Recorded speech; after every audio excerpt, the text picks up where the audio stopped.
ഇപ്പൊ എല്ലാവർക്കും സമാധാനായില്ലേ?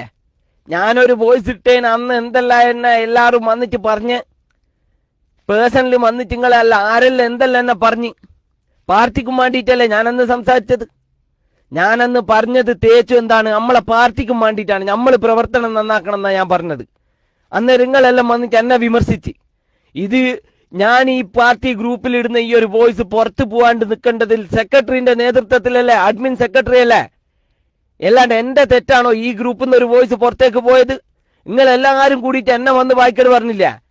ഇപ്പൊ നിങ്ങൾ കണ്ട ഒരു വീട്ടില് എലക്ഷൻ സ്ലിപ്പുമായിട്ട് ഞാനും ഉണ്ണിയും രാജുവല്ല ഇന്നലെ പോയിട്ട് ഒരു പൊരേന്ന് എന്നോട് ആർത്ത പെണ്ണുങ്ങൾ പറയുന്ന, നിങ്ങൾ ആ തെമ്പത്ത് വെച്ചേക്ക്, കസേരമേൽ വെച്ചേക്ക്. സ്ലിപ്പ് പോലും കയ്യിൽ വാങ്ങാത്ത അവസ്ഥയിൽ നിങ്ങൾ ഞാളെ ബടേർ ഇവിടെ എത്തിച്ചില്ലേ നേതൃത്വങ്ങൾ? എന്തിന്റെ കാര്യം ഇപ്പൊ നിങ്ങൾക്ക് ആടെ പാനൂരായ ബോംബ് പൊട്ടിക്കേണ്ട ആവശ്യമോ?